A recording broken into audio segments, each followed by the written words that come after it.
it off, and Dr. Martin is going to introduce his students and their project. Hi, my name is Ross Martin. This is Madeline Miles and James King, and they're in my remote sensing class last semester.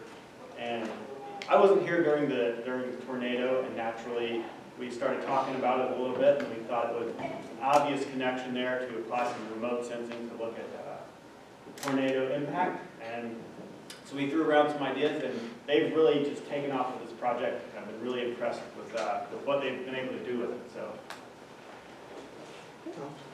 Okay, thank you, Dr. Ward. Good afternoon. As he said, I'm James King. Madeline Miles. And our topic for today is titled The Jacksonville Tornado, a Scientific Retrospective. And we will explore the events and aftermath of that night. So the goal of our presentation is to provide a comprehensive and very focused telling of what that night, the events of that evening, the things that had occurred that night.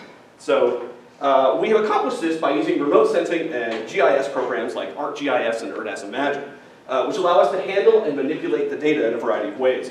Many of the maps we're going to show you guys here are going to seem confusing. You're going to look at them and not quite know what you're looking at. But it is our goal to be able to very clearly and comprehensively tell you what you're looking at and why it should matter. So, the start of our journey began like any other. We had to figure out where we were going. We acquired our data from Planet Labs and a satellite called the Rapid Eye satellite. There are 5 of them, and they are lined up in what's called the Rapid Eye constellation, and they constantly circle the Earth taking pictures as you go. They were actually developed as German agricultural satellites and were bought by an American company in San Francisco, and the data became available internationally to the scientific community.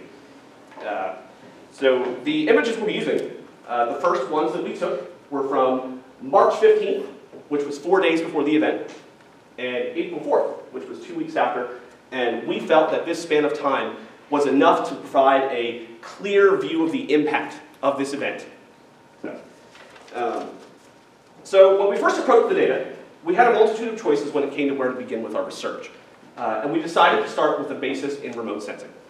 And that would allow us to view and manipulate the aerial photography and the data that we got from the satellite. When dealing with destructive events like tornadoes, we needed to find a more simple approach when coming to the data, as there was so much to sift through. So we decided to start with the vegetation. Remote sensing technologies such as the ERDAS Imagine program allow us to compare healthy vegetation in contrast to unhealthy vegetation.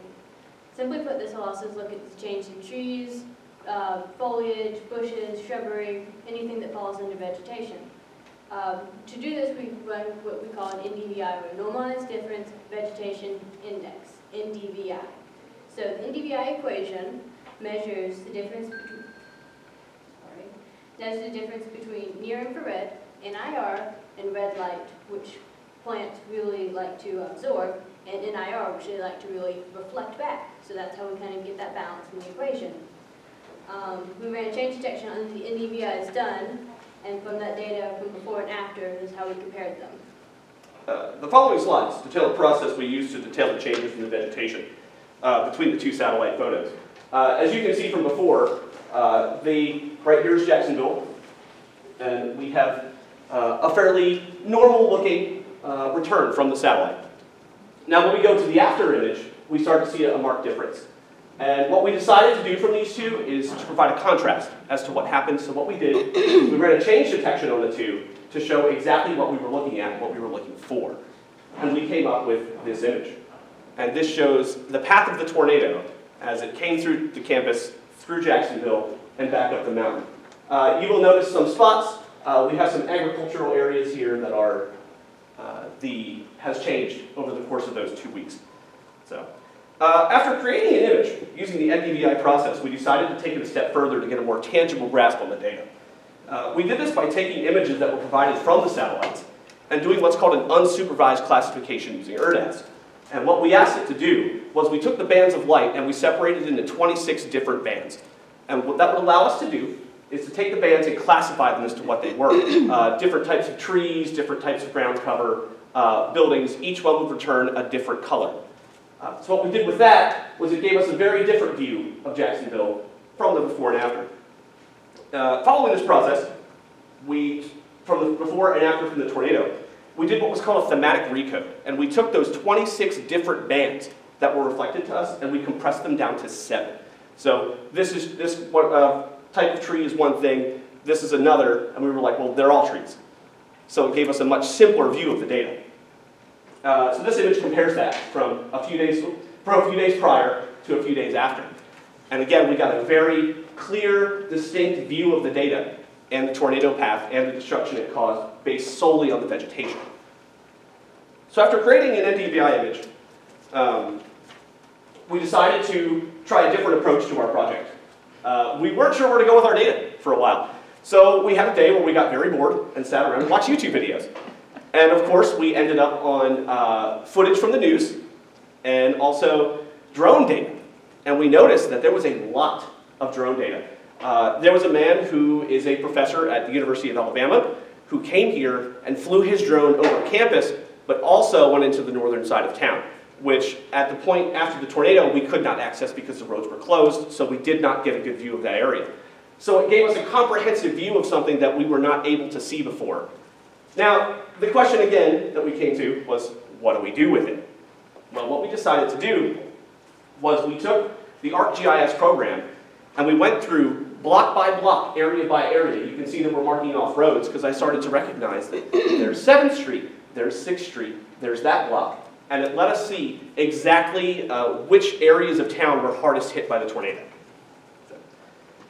So after poring over the videos, we began to soon realize that we could make a very effective, very clear, concise map of the events and how each area was affected. So this right here is a culmination of all of our work. I probably spent the most amount of time just getting the data ready to put into this map, and then had to organize it within that map.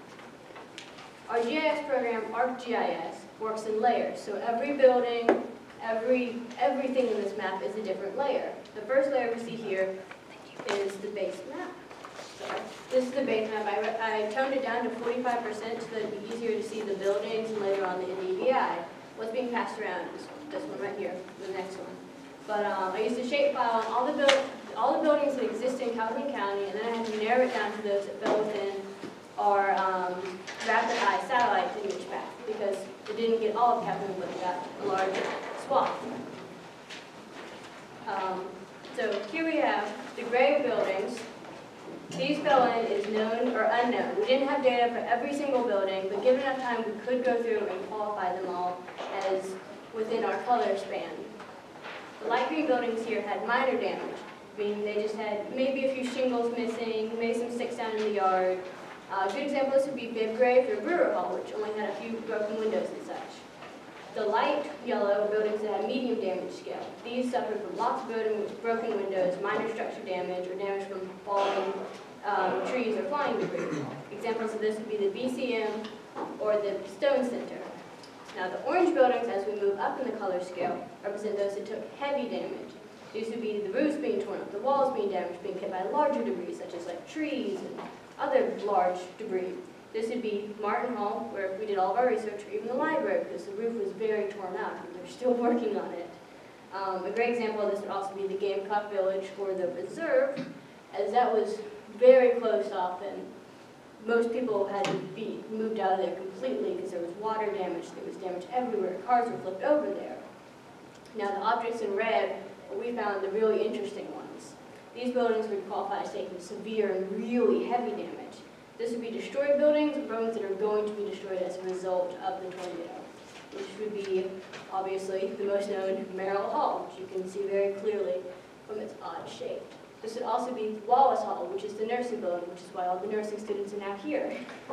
Now, the next layer, the one you can see on the one I passed around, is our NDVI. It's a kind of pinkish coral color. As we explained earlier, the NDVI is the vegetation. This shows the path of the tornado really well throughout here, and it shows the sudden change in the vegetation between the 20 days of the before and the after. So when we approached this data, when we compiled all this data together, we kept asking ourselves the same question. Why? Why does it matter? What can we do with this?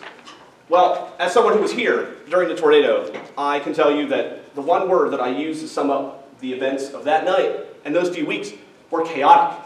There were many of us that had no idea what we were doing, where we were going. I'm from up north. This was my first tornado. So I had no idea what to do in the case of this event. And not only that, but those of us who were students here had no idea when we were going back to school. It kind of sent the community reeling. So we tossed that over a little bit and decided that we needed to ask one more question. What can we do to prepare? What can we do to ensure that when this happens again, we're ready? So I know it's kind of an uncomfortable thought when you think about this could happen again. It's where we live. This is what we do. It's about impact, is what happens when one of these events happens to a community. The community is impacted. So when we get to that, the only answer to this is a simple one, is that we prepare. So while many areas do have tornado preparedness plans, they're often left sitting unused until they are needed. We don't drill, we don't practice. So what we need to do after that is to apply a very old adage that a wise man once told me, is that preparation beats perspiration. So, with that said, what can we do? Oh, go ahead. Well, these are a few steps that as a person, as a normal citizen, student, teacher, faculty, whatever, you can do these simple things. First, you can have a plan. Should the worst occur, you need to have a plan in place for you and your family to meet up should, like, you get separated from the house. If this happens while you're at school, how are you going to get to your kids? How are your kids going to get to you? Second, have non-perishable food and water nearby. This can be in your car, have some in your dorm, have some in your office. Just have a little bit of water. It doesn't take that much to get ready. But also have some food. It can be cans, it can also be sundries, dried stuff. Trail mix is a great thing to have ready. Third, keep a fully stocked first aid kit. And an important thing here is to make sure you're keeping it like refreshed. You don't want old nasty Neosporin in the event of a disaster. You're like, oh, that's actually unsafe. Don't do that. That's really bad. Okay, yes, and then fourth, make sure you keep a flashlight with batteries. Everyone's like, oh, I can just use my phone, but in an emergency, your phone might be dead. If especially happens late at night, your phone might not make it to the charger yet, which happened to me. But make sure you have not only the flashlight, but spare batteries in case it does die. Fifth, keep a go bag. You're going to want to have clothes, shoes, socks are very important.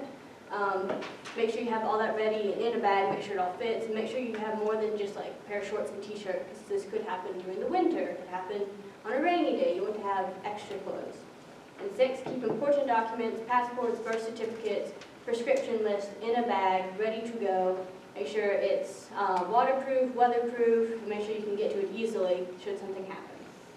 So, all this said, throughout our presentation we've showed you how we've taken this data from the tornado and given it a practical approach. How we have taken something that, a photo that was taken from miles and miles above the Earth's surface and actually given it a practical application. So in the event of another tornado or another destructive event, again, we come back to one word: preparation. Thank you.